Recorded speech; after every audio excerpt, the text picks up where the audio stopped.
Esse é um Pepe Café bastante sério. Hoje vai ser difícil a gente ter bom humor e brincadeiras. Claro, a caneca da Olivetti está aqui como testemunha. E são 3 assuntos muito sérios e estão interligados em diversos aspectos. Venezuela, Irã e a praga de fakes de inteligência artificial, do qual eu sou um dos alvos principais.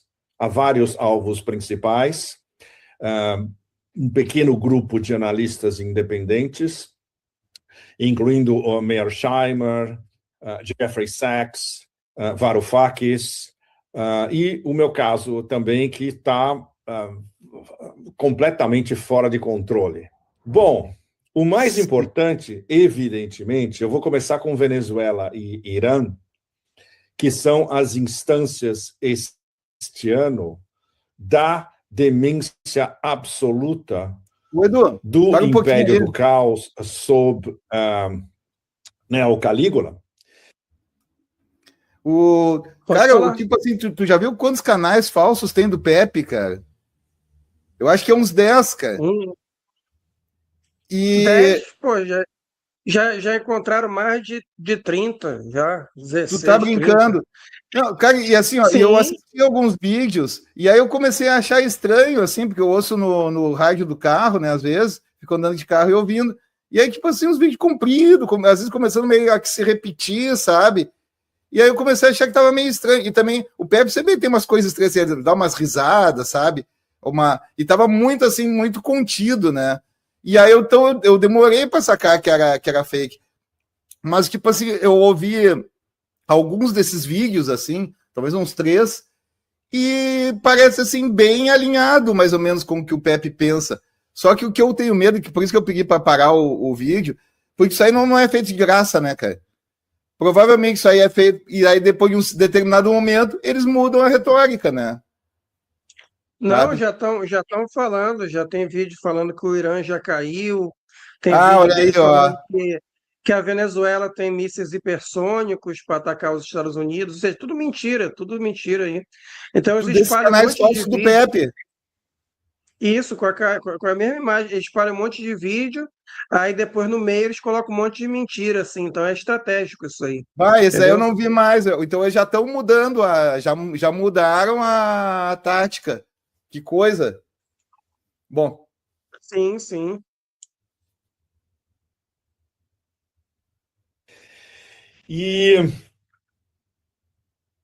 Bom, é complicado. Eu colocar tudo isso para vocês em menos de meia hora é um esforço fora do comum, numa língua que eu não falo mais, e você tem que fazer um redimensionamento do cérebro para falar em português corrente, e eu me esqueço, evidentemente, eu esqueço de muita coisa, por falta de prática, normal. Quando você não fala uma língua, é falta de prática. Bom, o mais importante de Venezuela é que o objetivo principal, que era um câmbio de regime, eles não conseguiram. Eles conseguiram fazer uma operação relâmpago, tipicamente de uma série de Netflix, sem Season 2, sem sequência, durando 32 minutos, de raptar um presidente em exercício de uma nação soberana. Essas risadinhas do Pepe, assim, às vezes, sabe? Tipo, irônica. Isso aí a IA não faz ainda. Essas aí que eu vi. Ainda não, né? Mas ainda. Não duvido nada. E levá-lo para os Estados Unidos sob acusações absolutamente pífias, que serão destruídas se isso chegar a um julgamento em uma corte, na corte de Nova York, na verdade, vão ser reduzidos a migalhas, sem muitos problemas, pelo advogado de Maduro, Barry Pollard, que foi um dos advogados de Julian Assange. Uhum. Todo mundo já sabia, muito antes, que isso não tinha nada a ver com um remix da guerra contra as drogas. E que não tinha nada a ver com estabelecer democracia na Venezuela. Sempre foi, desde o início, uma avançada em desespero do império diretamente relacionada a petróleo. Sim. Uma das minhas últimas colunas, uma das colunas que eu escrevi a semana passada e que já terá sido traduzida no Brasil em por diversas fontes, diversas traduções, espero que fiéis ao texto original, eu mostro em detalhes como não só tudo em relação à Venezuela, inclusive essa mistificação de que os Estados Unidos controlam agora a Venezuela, que é aquela velha história de se você quebra a porcelana, você tem que pagar a porcelana é sua. No caso da Venezuela porcelana, se tecnicamente ela é agora pertencente ao Império do Caos, eles são responsáveis por tudo.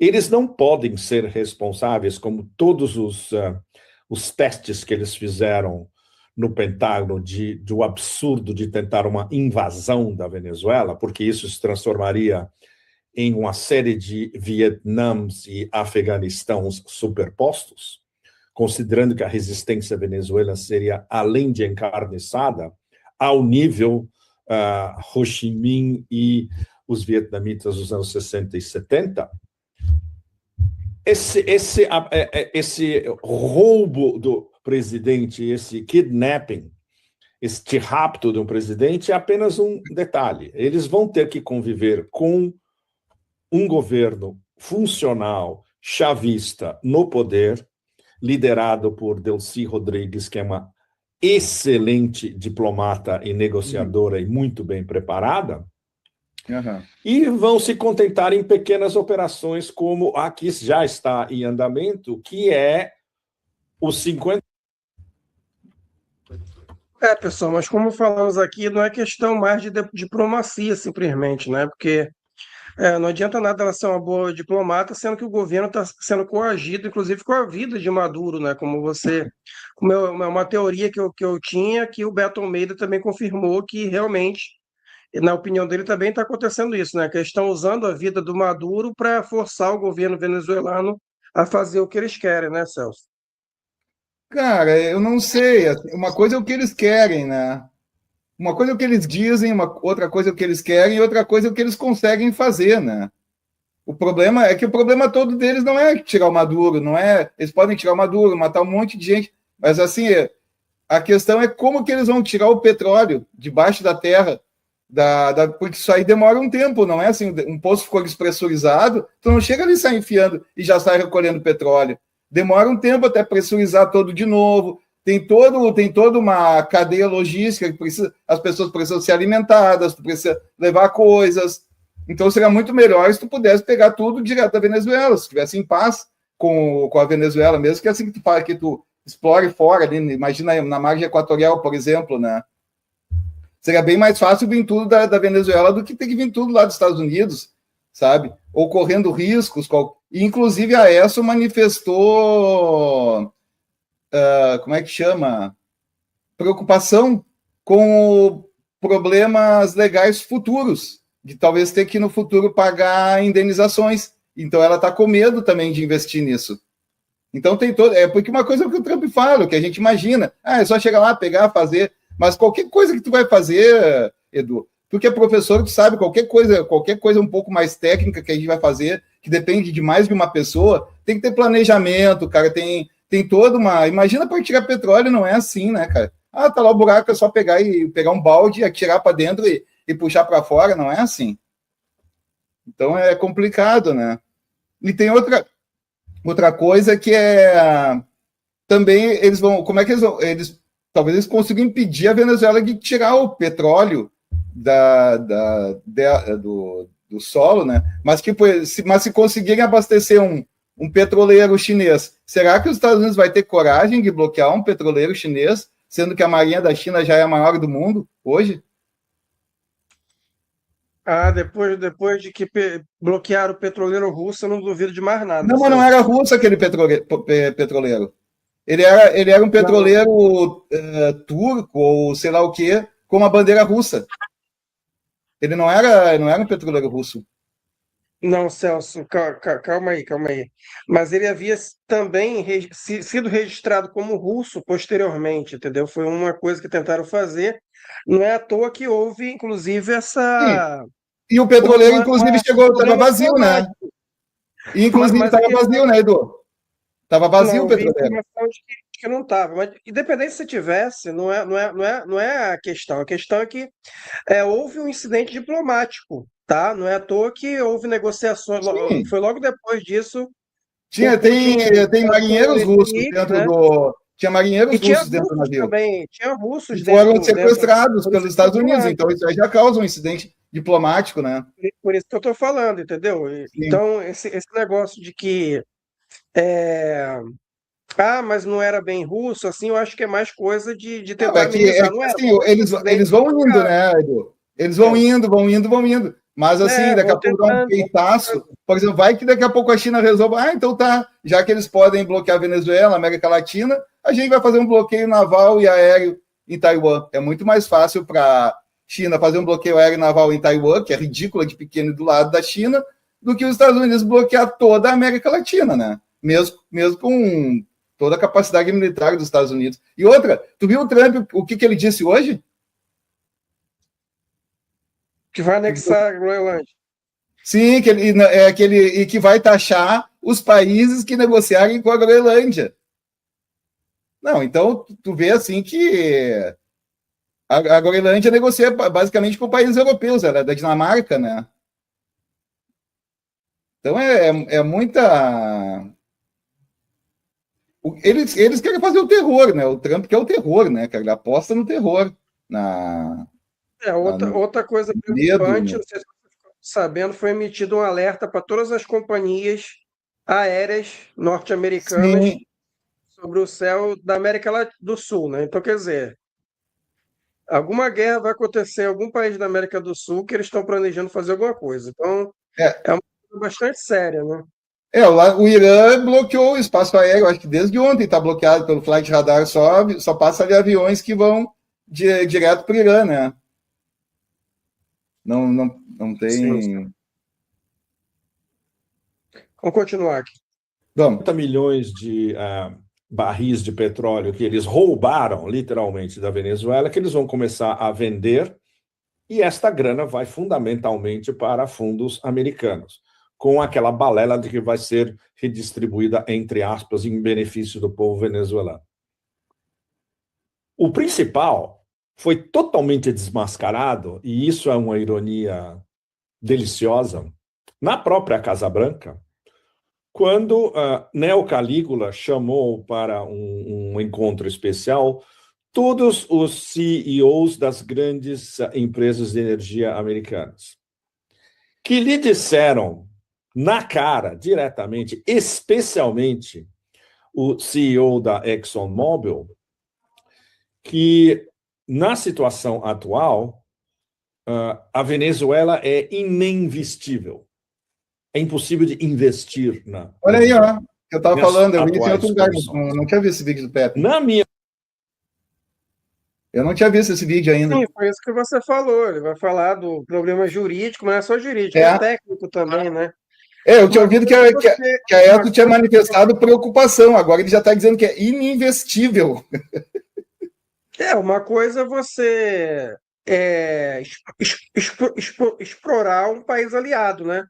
Outra coisa é você explorar um país inimigo, que é uma coisa assim, acho que não tem precedentes, né? É mais Você fácil explorar explorar um a país. Argentina, né, cara? Da Argentina é só chegar e pegar, né, cara? Alugou a Argentina. Sim, E é isso que eu sim, acho que é o grande perigo, né? Eles querem fazer a mesma coisa com o Petros e com o Lula, né? sim. coluna eu explico por quê, que é uma combinação letal do ponto de vista de megacapitalismo, apenas interessado em lucros fáceis.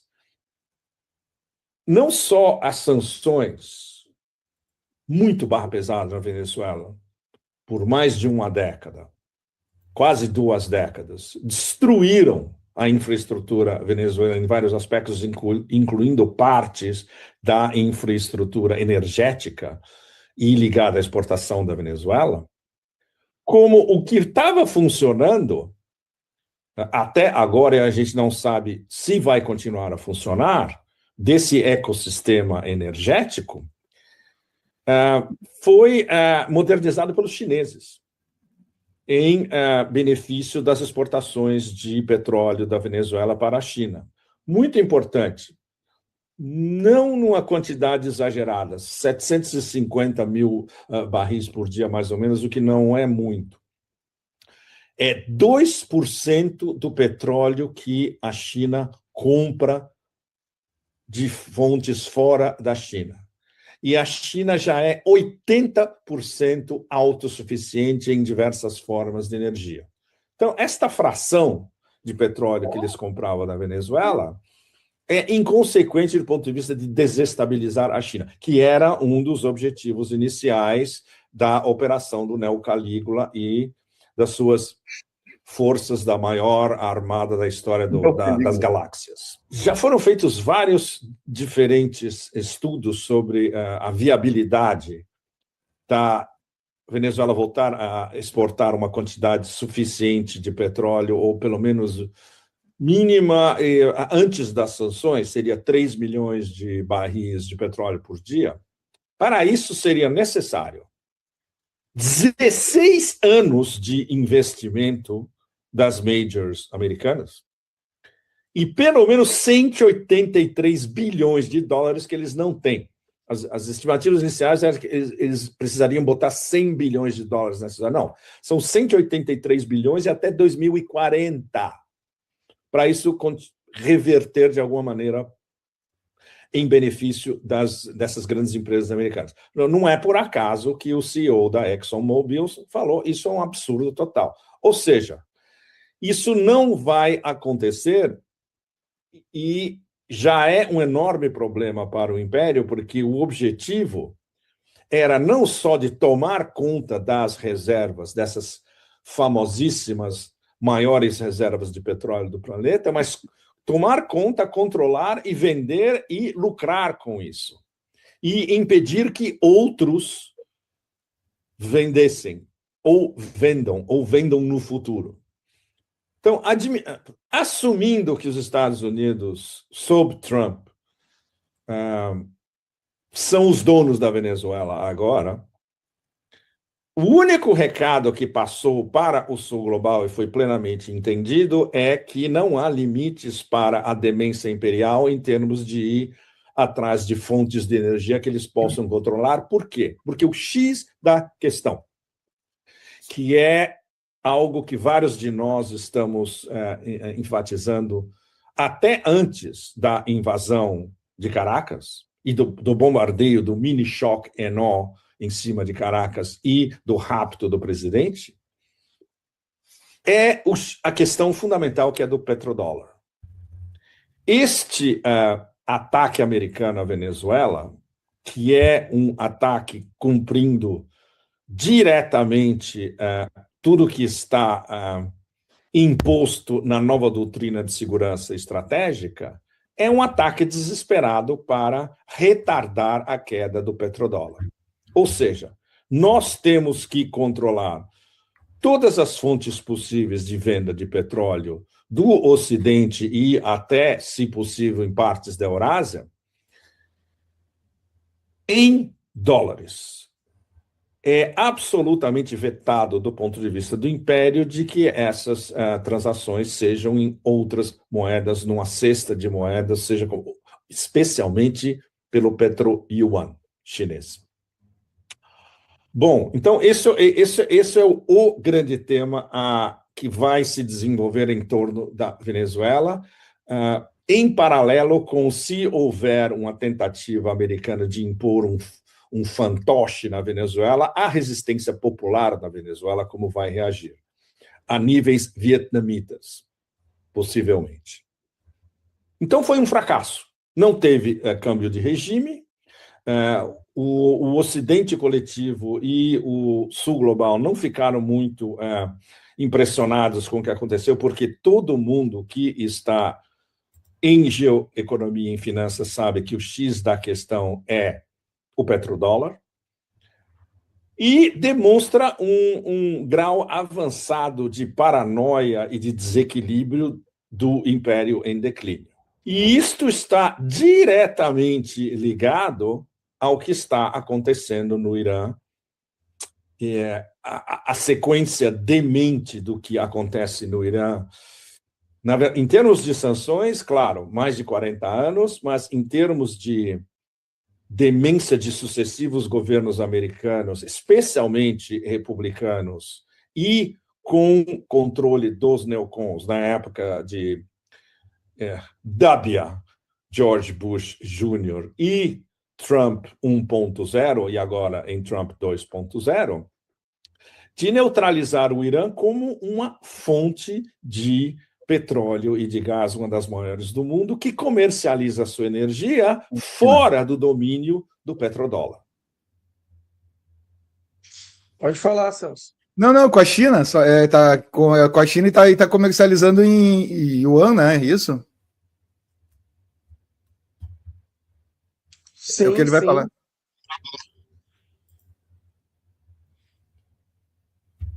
Pode rolar eu só. Então, o que eles tentaram e vão continuar tentando fazer na Venezuela está diretamente com o que eles continuam tentando e vão continuar tentando fazer com o Irã. Mas o Irã não é a Venezuela. O Irã é um Estado soberano, agora armado até os dentes, com armas de última geração que eles não usaram na última guerra de 12 dias contra aquele culto da morte no oeste da Ásia. Eles têm um backing explícito, não explícito e underground de Rússia e de China, dos seus parceiros nos BRICS. Não, só para o pessoal saber que o culto à morte no oeste da Ásia é Israel, tá?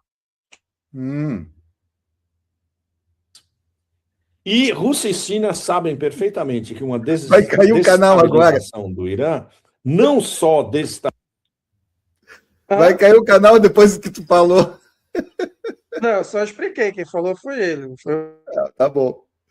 Estabiliza os BRICS e a Organização de Cooperação de Xangai, essas duas instituições multilaterais que estão coordenando a formação do mundo multinodal, multipolar, como destabiliza Rússia e China direta e indiretamente. O interesse do Sul global é, evidentemente, que o Irã não seja destabilizado, seja como for. Seja um ataque direto, seja digamos, uma guerra dos 12 dias, versão 2.0, que vai ser um desastre ainda maior para Israel, seja uma operação de decapitação da liderança americana, que é iraniana, desculpe, que é um dos cenários principais para o que pode acontecer nos próximos dias ou semanas, especialmente agora que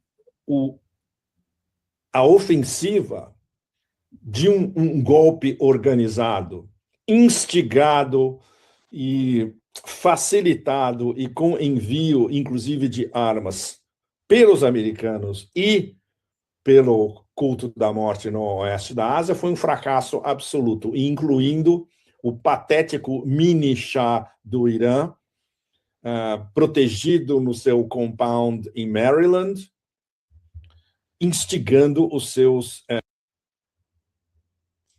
Chá do Irã é o mini chá do Irã, é o príncipe do Irã, herdeiro, o Reza Pahlavi, né, que tem o mesmo nome, né?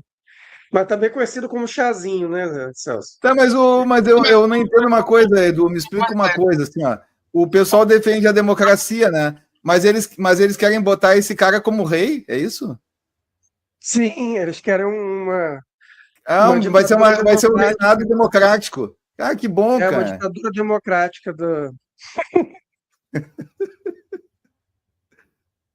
Tá bom. É isso. É absurdo, né? Sendo que o Irã não derrubou nenhuma. O atual regime do Irã não derrubou nenhuma democracia, não, tá, pessoal? O Irã derrubou essa monarquia em 79, né? O povo do Irã, na verdade, derrubou essa É. monarquia e ali os islâmicos mais xiitas, né, tiveram uma predominância ali e acabou que se transformaram ali no que a gente chama aqui de teocracia, né? Embora tenha vários mecanismos ali democráticos e tudo mais, tá? Em suma, a dinastia do Shah era menos assim democrática do que é agora esse governo aí dos ayatolás, né? O pessoal adora falar quase como se fosse, vamos dizer assim, um bicho-papão, né? Oh, o Ayatolá, a República dos Ayatolás. Tu vê a narrativa da mídia assim mesmo, né, Celso? Sim, mas em compensação, a Arábia Saudita, os caras são tudo bonzinho, né? Ficam dando água pro Não, aí é camelo o dia rei, inteiro. aí é rei, é príncipe, Aí né? os caras são aí. Financia o futebol, né? Eles são tão bonzinhos que eles financiam o futebol, né? Devolvem jornalista dentro de mala em picadinho, não é? Isso, né? O Celso está lembrando aí que eles mataram um jornalista na embaixada da Arábia, né, Celso? Pois é. Vamos continuar aqui. Compatriotas a se rebelar contra o governo em Teherã. Uma vergonha absoluta, mas absolutamente característico das elites, das elites compradoras e das elites quinta-colunistas espalhadas pelo sul global inteiro. A operação de câmbio de regime foi totalmente frustrada, mesmo com infiltrações diretas de elementos do exército islâmico Daesh em diversas cidades principais do Irã, esses que estavam tacando fogo em mesquitas, em propriedade pública, em entradas de estação de metrô, em estações de trem, em universidades, foram desmascarados. E o sistema de inteligência interno no Irã, que é algo que eu conheci muito bem desde as minhas primeiras visitas, eu vou ao Irã constantemente desde o final dos anos 90, durante a era Khatami. Eu quero viabilizar na internet de graça, porque isso na época era... Este é um dos meus e-books, que eu mesmo compilei e editei dos meus arquivos. Os meus arquivos no Asia Times, com quem eu tive uma relação de 20 anos em Hong Kong. A coisa mais difícil de tu conseguir é livro do Pepe Escobar, né? A coisa mais difícil. Em português, então, é pior ainda. Pois é, ele lança em italiano, né? Não, não é por isso não, é porque o livro dele é mais antigo, saiu de linha. Se eu não me engano, acho que poucas livrarias ainda tem o livro dele ainda. Enormes.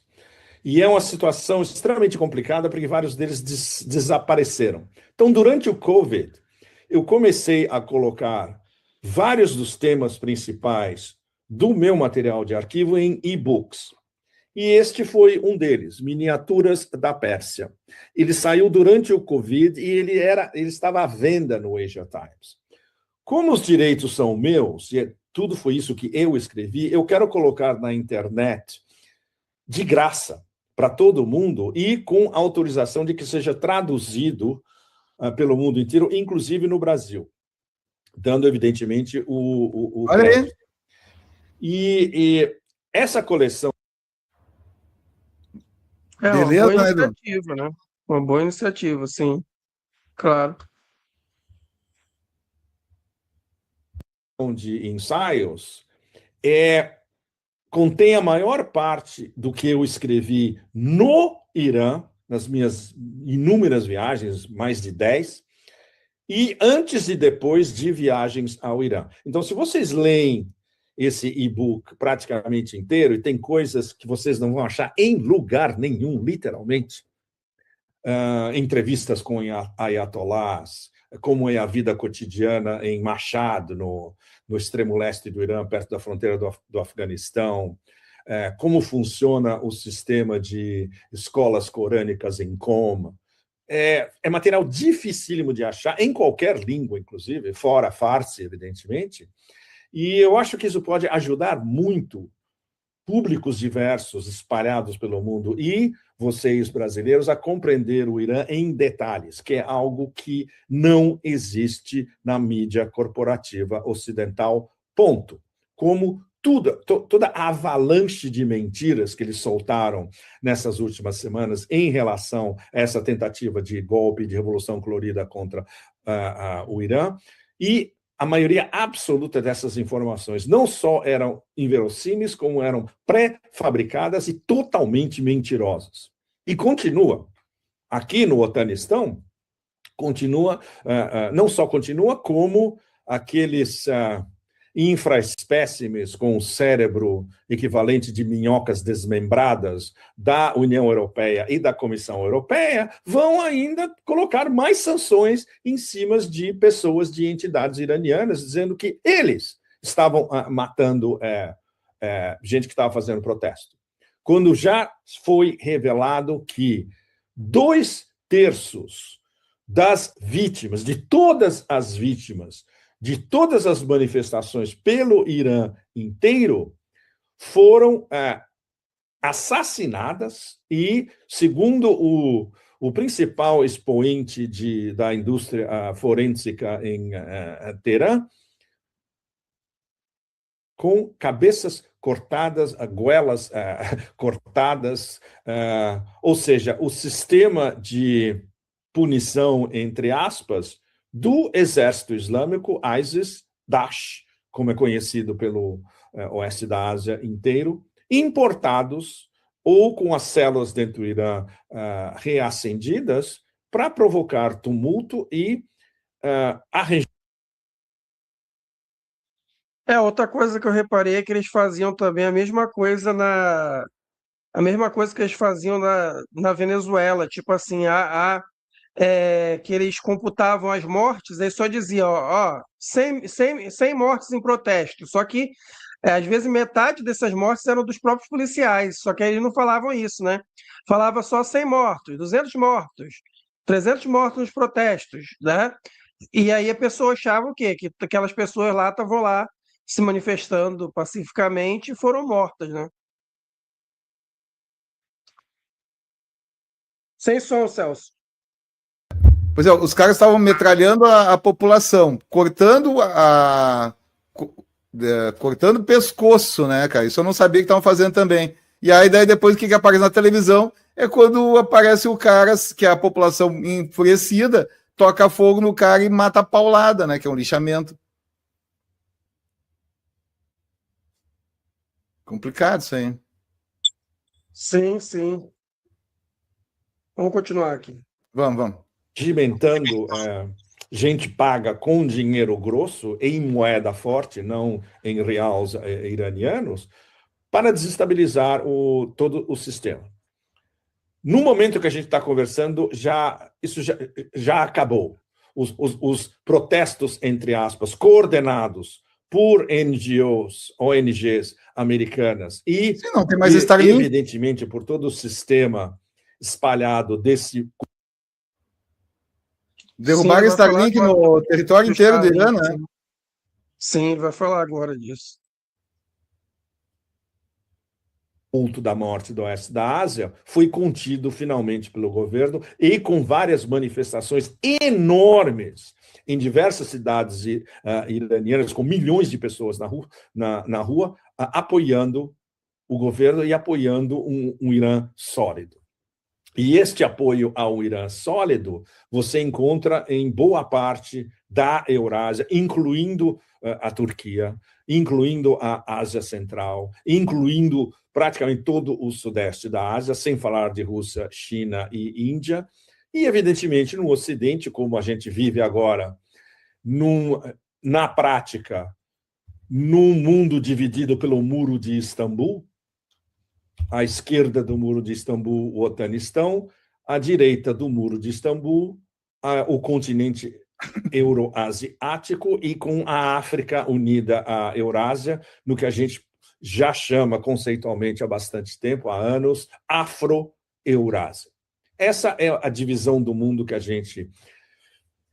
nós estamos sendo obrigados e forçados a lidar, instaurada pelo desmembrado Ocidente coletivo e agora imposta em todos os níveis pelo Império do Caos, sob a administração deste Neo-Calígula, que se revela cada vez mais patético dia a dia, mas é um problema sério, porque ele é um Neo-Calígula que abre a boca, vomitando seja o que for, e tudo isso é estampado pelo planeta inteiro em tempo real, imediatamente, e monopoliza o ciclo inteiro de discussão, de informação e, sobretudo, de desinformação no planeta inteiro.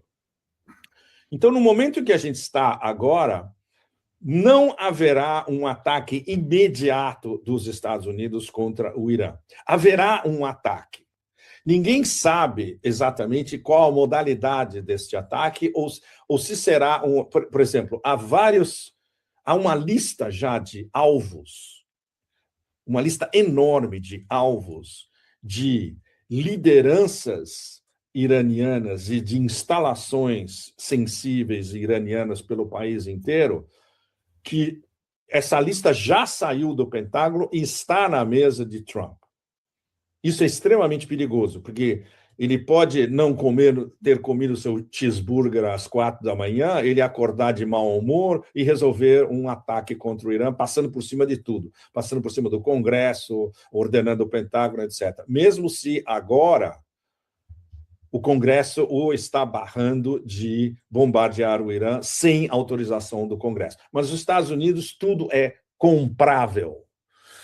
Dentro do sistema, dentro do complexo industrial militar, dentro do que o nosso grande amigo Ray McGovern chama de MISIMAT, que é o complexo industrial militar de inteligência, Congresso, academia, think tanks e mídia, tudo é comprável e tudo pode ser vendido. Então, ninguém sabe qual vai ser o próximo passo vindo de Trump 2.0, especialmente porque ele está ainda mais acuado, porque ele prometeu que ia bombardear o Irã, então algum tipo de bombardeio vai ter que acontecer. Pois é. Tudo que ele queria em relação à Venezuela. Anteontem comecei a ver em tudo que é mídia que estava dizendo que ele ia bombardear o Irã, né? Anteontem, né? E aí eu já saí espalhando para todo mundo, vai sair o ataque, não sei o quê, porque o Irã tinha fechado a European Flight Radar, né? O Irã tinha fechado o espaço, né, aéreo. E aí eu fui ver qual era a fonte primária, né? Fui tentar descobrir quem foi que tinha lançado essa notícia primeiro. Sabe qual era a fonte primária? O próprio Trump, cara. Pô, aí não dá para acreditar, né, cara? Ele mesmo diz, cara, não dá para acreditar no que ele diz. Não, mas a questão é que ele pode. Eu acredito que ele vai atacar, realmente. Sim, é o que o Pepe falou, ele vai ter que atacar. Alguma coisa vai ter que fazer. Que nem aquele que atacou as usinas depois que Israel tomou aquela saraivada lá, né? Aí ele mandou lá uns mísselzinhos. Que ele está reforçando ali, está posicionando as peças ali no Oriente Médio com a ideia de atacar realmente, porque ele está tentando fazer um blefe, né? Mas ele fala, não vou atacar. Não executou manifestante? Então é manifestante entre aspas, né? Não executou ninguém? Então não vou atacar. Fica fazendo aquele blefe assim, né? Uhum. Já outra teoria que ele, na verdade, tenha sofrido ali um certo tipo de pressão ali dos Estados Árabes para que ele não ataque, né? Porque as bases americanas estão na Arábia Saudita, no Catar, no Kuwait, que estão na mira ali, né? Mesmo que essas bases estejam vazias, que os Estados Unidos estejam tirando pessoas dessa base, nenhum país quer seu espaço aéreo sendo atingido por mísseis iranianos, né? Não quer correr o risco de ter que combater esses mísseis, e a gente sabe que mesmo tentando combater esses mísseis, a defesa aérea pode falhar, acabar caindo nas próprias casas, o que causaria ali um grande problema para esses países, né? Pois é. Ele não obteve nada a não ser um câmbio de presidente, e ele e a equipe Trump 2.0 tem que negociar com Delcy, que não é facilmente, ela não vai ser dobrada facilmente. E o big picture da história, que é o mais importante, e isso é a coluna que eu escrevi esta semana, que até o final desta semana, eu imagino que terá sido traduzida, já tem traduções em italiano e espanhol, e deverá ter várias traduções do Brasil, é em cima justamente do petrodólar. É em cima de todas as estratégias que os BRICS estão testando e os partners dos BRICS estão testando. Esse é o tema geoeconômico e financeiro mais importante de todo esse espectro histórico, e vai continuar a ser o mais importante. Como os BRICS estão organizando este choque estrutural de um sistema baseado no dólar e no petrodólar. Então, nesta coluna, vocês vão ver da maneira mais concisa e clara possível, sem economês, muito importante, as diferenças entre sistemas como o BRICS Bridge, que eles estão testando e vão continuar testando ainda por mais até 2027. O sistema... Desculpe. Vai ter que cortar. Você já... Isso aí foi falha da IA. A IA espirrou. A IA espirrou. Pepe Escobar não espirra, a IA espirra. Deve ser isso, será? Sem som, Celso. Difícil imitar essas surpresas do Pepe, né? A IA que ela é sempre igual, né? Que é um robozinho, ficou, né? Não tem nada disso. Daqui a pouco ele vai falar mais desse IA, né? O Zona Laranja falou assim que deslocamento no porta-aviões é um sinal de que o Irã vai ser atacado, com certeza. Por isso que a gente está falando aqui, que não dá para acreditar no que o Trump está falando, né? Trump também falou isso da outra vez. Não vamos atacar, não, já está tudo bem, já negociamos aqui. Trump brigou com o Netanyahu, quem lembra disso? Trump brigou com o Netanyahu para poder não atacar o Irã, o que é completa mentira, né? O problema é assim, será que ele vai ter coragem de atacar o Irã da mesma forma que fizeram com a Líbia? Não, ele pode tentar, né? Mas o contra-ataque vem, né? Mas é justamente por isso, né? Por isso que eu acho que eles não podem fazer um ataque muito grande. Sim, mas ele, do jeito que ele é idiota, ele deve achar que vai acontecer o que aconteceu antes, né? Vamos atacar, se der errado, a gente pede um cessar-fogo. Ele deve achar isso. Ele deve achar isso. E se o Irã, se acontecer e o Irã aceitar um cessar-fogo, aí o errado vai estar o Irã. Aí o Irã vai estar completamente desmoralizado, mesmo se vencer Israel, na minha opinião. Porque aí o Irã vai abrir uma brecha para de 6 meses Israel atacar o Irã de novo, né? Então, situação muito complicada. Eu falei no meu canal, não sei se você concorda, mas eu acho que o Irã devia colocar uma linha vermelha. Qual o sentido? Se já tivesse a guerra acontecendo, né? Se já tivesse a guerra acontecendo, olha, a gente aceita um cessar-fogo se o Netanyahu sair do poder. Pelo menos isso. Netanyahu sai do poder, a gente para de bombardear. É mais Senão fácil, a gente vai mais fácil falar para o Netanyahu se o Trump sair do poder. Eu não sei. Tirar o Netanyahu do poder é complicado, né, cara? O sionismo manda nos Estados Unidos, né? Uma coisa impressionante. Não, mas eu acho que, por exemplo, vai que acontece isso e o Netanyahu sai, qual outro primeiro-ministro que ia querer atacar o Irã? Difícil, né? Poxa, eu vou atacar o Irã. Falou assim, a linha vermelha, falou que o Irã tem que ter uma linha vermelha. Eu não sei se daria para chamar isso de uma linha vermelha, mas eles têm um plano. Eles disseram que se atacarem o Irã mesmo, se atacassem o Irã, no caso já atacaram, né? Que eles iriam fechar o Golfo de Aden, isso? No Estreito de Hormuz que ele fala. Isso, Estreito de Hormuz, exatamente. e aí não ia ser só o petróleo iraniano, porque o petróleo iraniano não precisa sair pelo Golfo de Aden, né? Ele pode sair por toda a costa do Irã. Só que o petróleo do Kuwait, por exemplo, passa todo por ali, né? Sei lá, acho que a Arábia Saudita também, uma parte do petróleo vai por ali. Sim, sim. Vai causar uma crise mundial, o petróleo vai subir, né? O pessoal tá falando que chegou o gado na live aí. Opa! Tem alfafa aí, tem mato aí para eles, Celso? Celso vai tocar um berrante aqui. Eu acho que o Celso, não sei se o Celso é do interior do Rio Grande do Sul, ele vai tocar um berrante aqui para ver se vem mais gado e chamar audiência aí, né?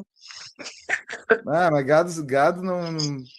Gado tá aqui, ó, tudo aqui na Papuda, estão aqui vindo aqui pastar aqui na volta da Papuda aqui. A graminha da Papuda, é verdade. Tá boa a graminha, tá bem cortadinha, o gado tá pastando bem.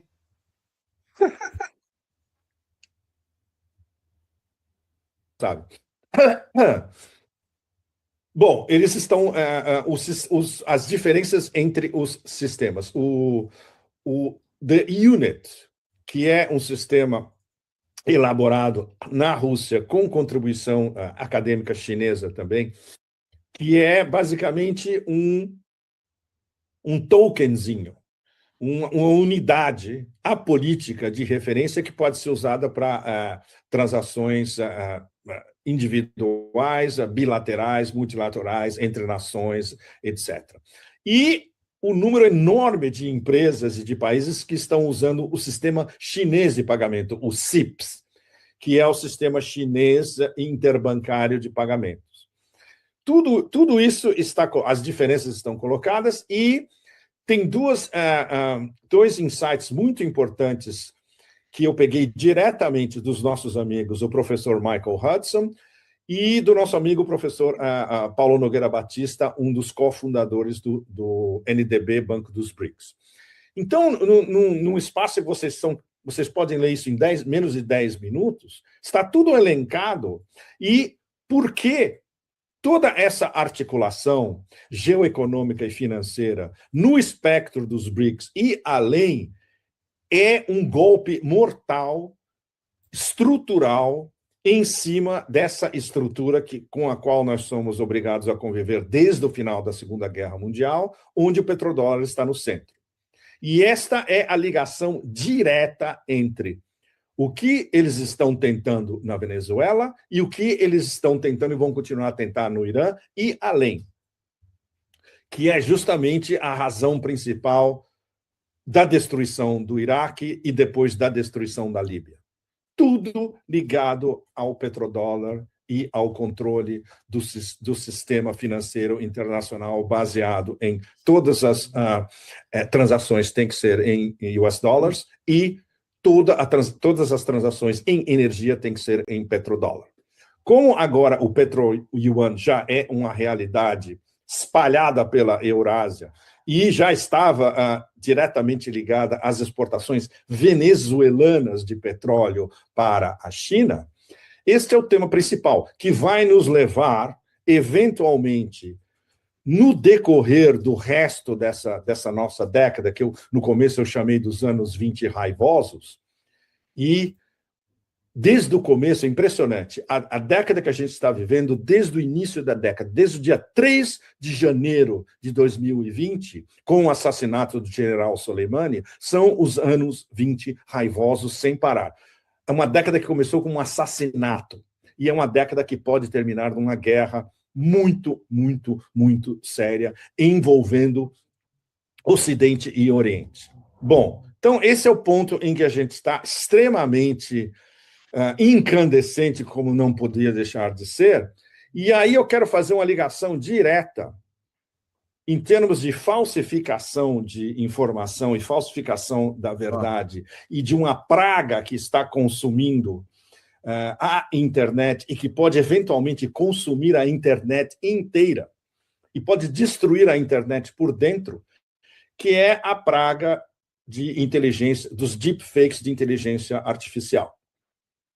Ou seja, vocês, eu tenho recebido zilhões de comentários, de indicações, de gente que descobre fakes meus e dos nossos amigos analistas independentes, em inglês, em português, até em espanhol, quando eu não faço podcast em espanhol.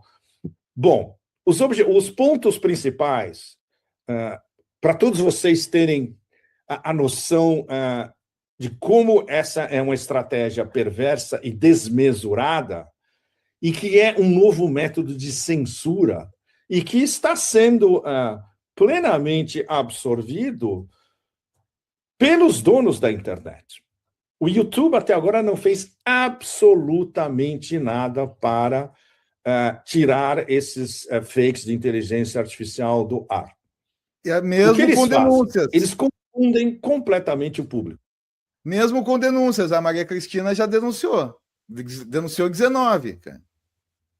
Não, chega ao absurdo, né? Ele vai falar, tem uns que até mostram assim, esse vídeo, a gente coloca tipo um aviso. Este vídeo foi feito com inteligência artificial. Mas, pomba, você está vendo que é um crime, você está vendo que é uma falsificação de identidade. Por que não bane logo? Por muito menos meus canais já caíram. Por muito menos tenho certeza que algum vídeo aqui da Voz Trabalhadora foi censurado, foi banido. Agora, para uma pessoa que está fazendo uma falsificação grotesca e uma falsificação ideológica que é crime, aí o YouTube deixa numa boa, né? É o que eu falei na outra live. O YouTube faz tudo para tu sair do anonimato, né? Obriga você a colocar lá dizer seu nome verdadeiro. Recentemente ele passou a querer mais que o usuário mostrasse o rosto, né?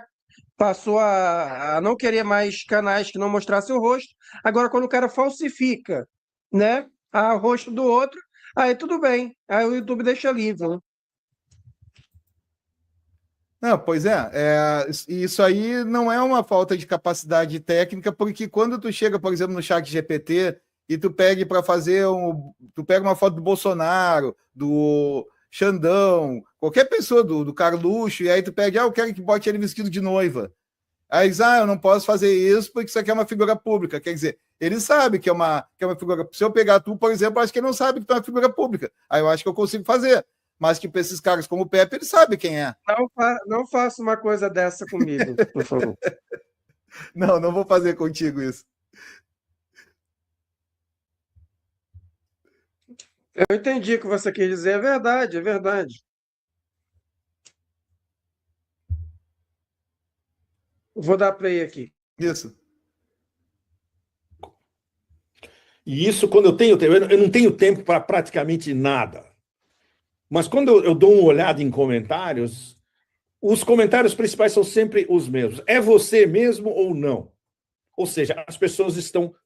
A maior parte dos usuários de internet estão totalmente confusos. E é impossível para muitos deles, até gente bem informada, discernir o que é real e o que é imitação. E o que isso acontece? Isso termina acabando corroendo a confiança de todo mundo que está na internet em relação a formadores de opinião pública ou analistas independentes que têm um público considerável, como é o caso de todos nós que somos vítimas.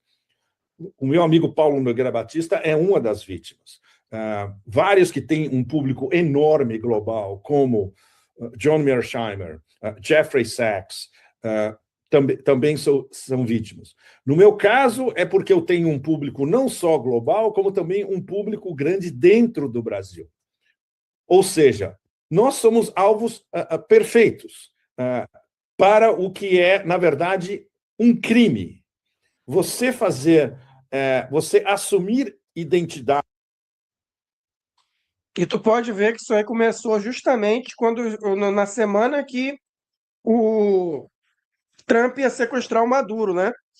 Poucos dias antes do Trump sequestrar o Maduro e do Trump ameaçar o Irã, começou a surgir essas deepfakes aí. Então, com certeza, tem alguma coisa a ver com o governo americano também, né?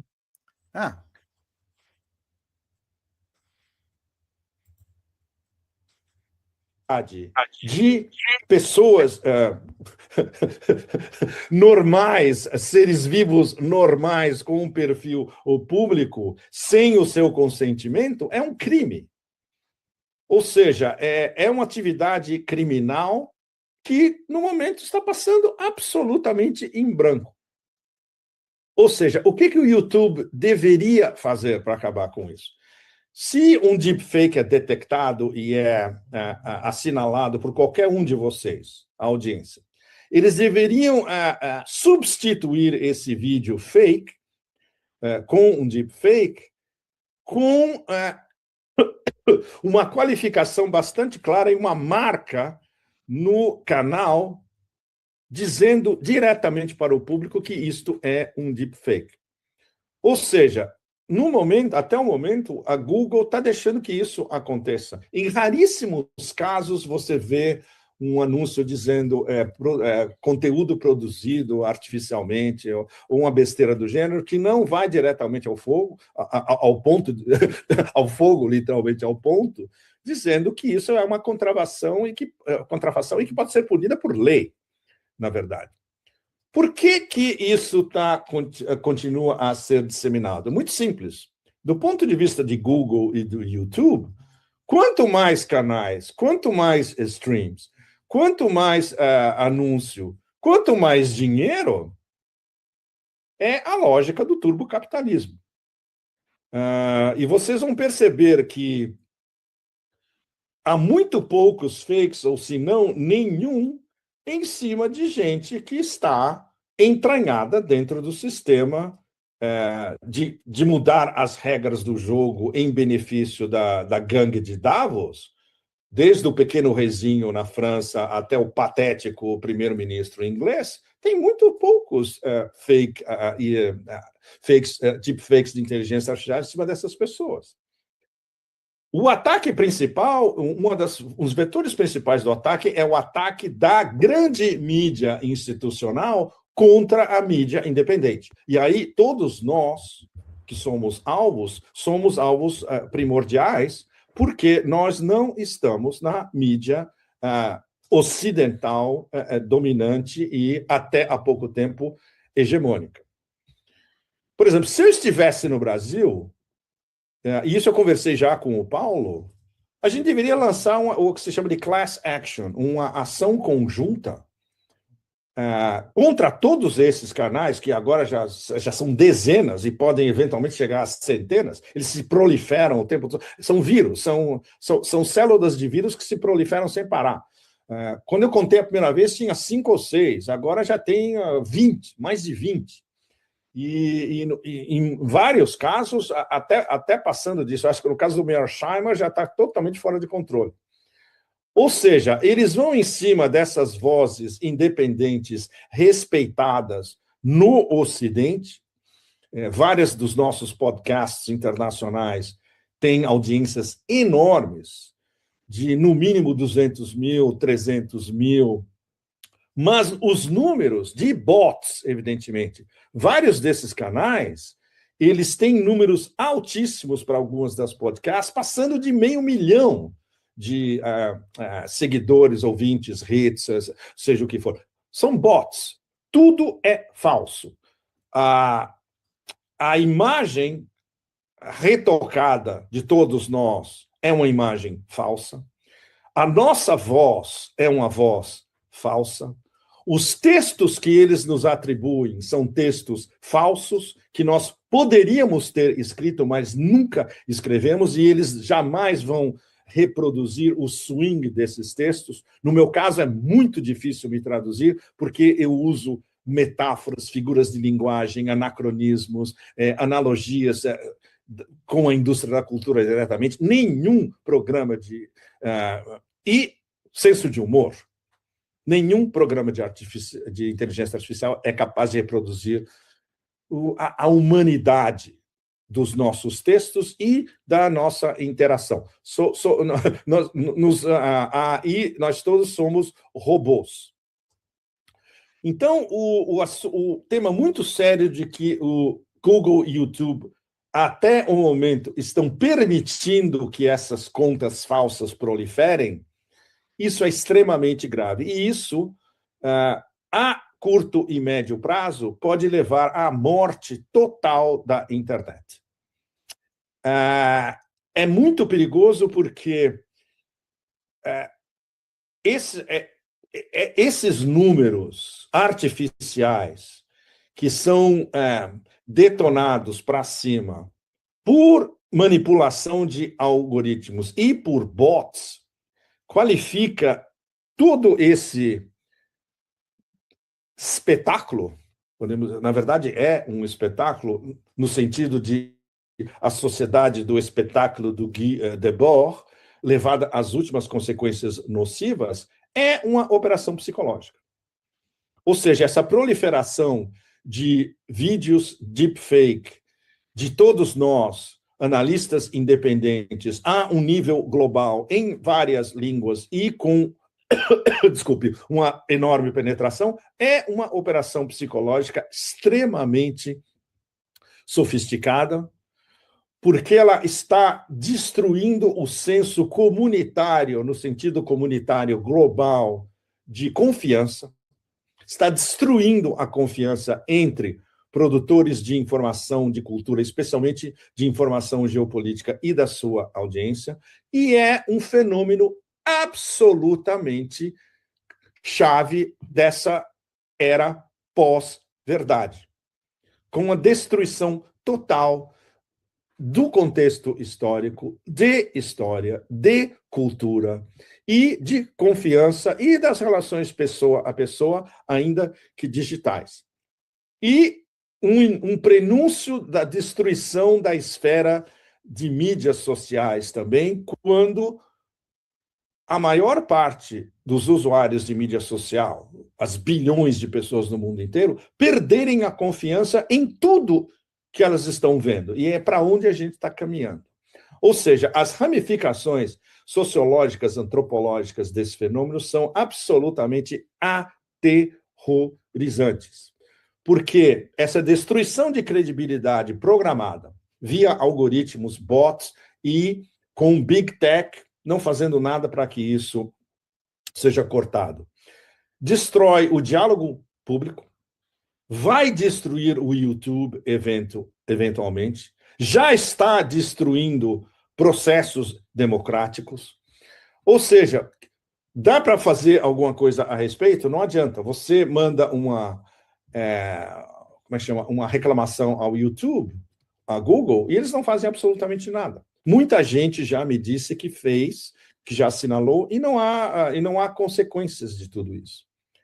Ou seja, para onde a gente está indo nessa guerra cognitiva? Onde, por exemplo, um dos exemplos principais da guerra cognitiva é a guerra cognitiva lançada pelo Império e por esse culto à morte no oeste da Ásia em relação ao que estava acontecendo no Irã e que não tinha nada a ver com a situação real no terreno, nas ruas iranianas, onde, sim, havia protestos contra a instabilidade econômica, o custo de vida, a inflação, a alta de preços, e tudo isso ligado, evidentemente, às sanções mortíferas contra o Irã há mais de 4 décadas, que atingem a população fundamentalmente. E isso foi instrumentalizado por atores externos para uma tentativa de câmbio de regime.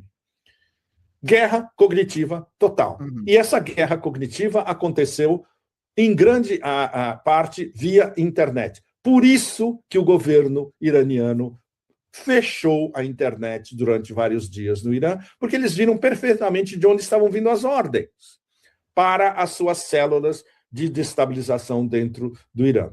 Então, o tema principal é guerra cognitiva, e um subtexto dessa guerra cognitiva total das big techs e dos autoproclamados donos do novo poder e da nova configuração de poder do século XXI, pelo menos no Ocidente, é utilizar técnicas de neurociência, especialmente, para saturar o cérebro das opiniões públicas com um excesso de informação, especialmente um excesso de falsa informação, que vai levar...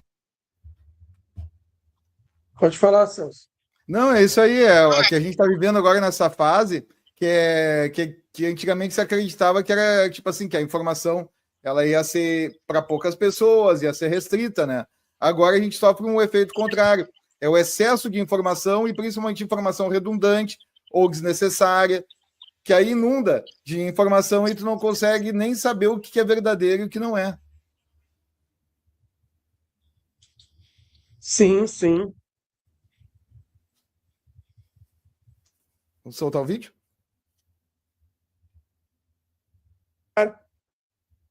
Aonde, no final de tudo? A destruição da confiança dos cidadãos no mundo inteiro ao que é a verdade e o que são os fatos. Bom, eu espero que essa interligação Venezuela-Irã e a guerra cognitiva dos deepfakes de inteligência artificial possa ter colocado para vocês o contexto da toxicidade que nos envolve em todos os sentidos.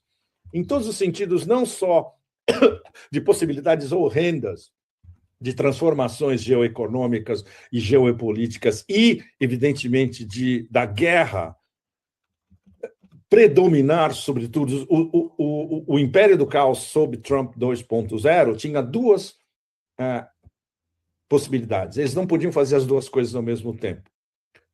Ou partir para a guerra total, ou tentar reorganizar, desculpe, o sistema financeiro internacional de uma maneira diplomática com outros interlocutores. Eles escolheram partir para a guerra total.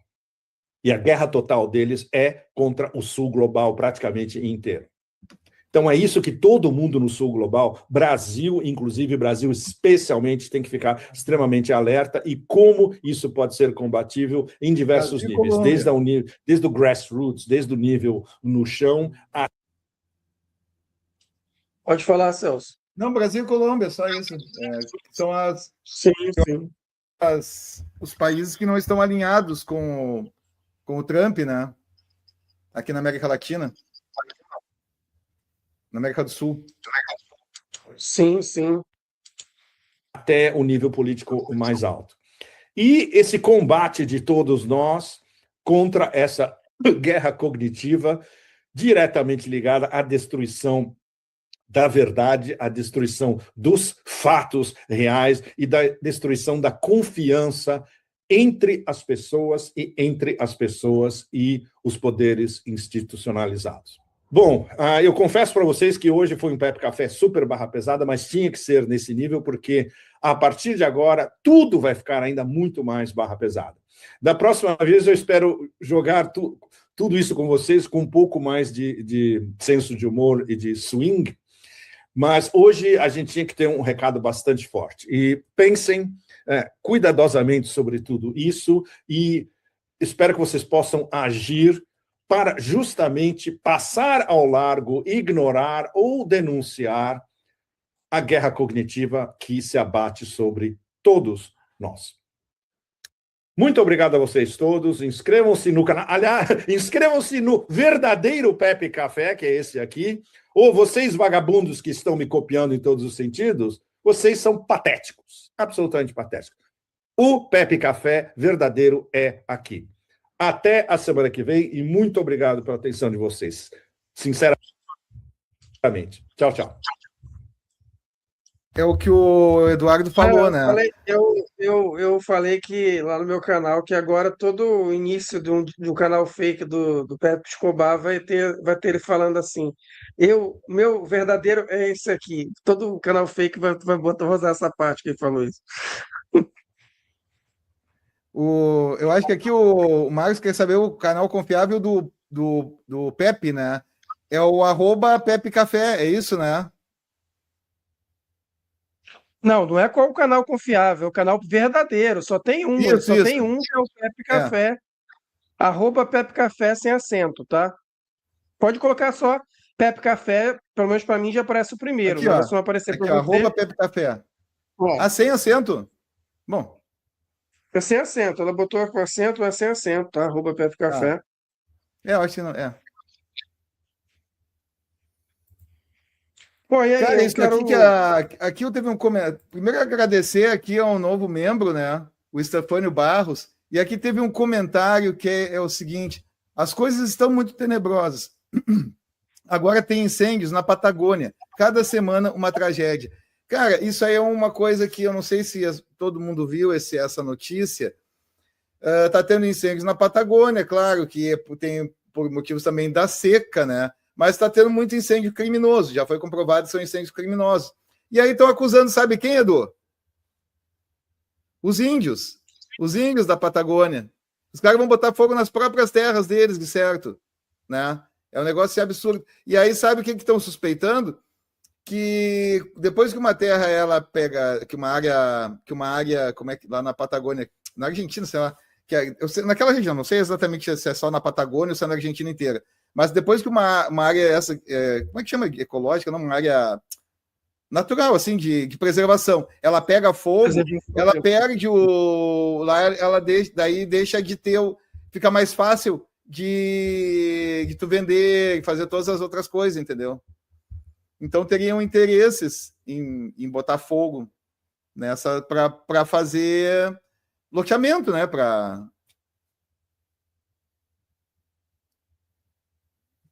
Tu falou que isso aí estaria loteado para Israel? Foi isso que eu ouvi?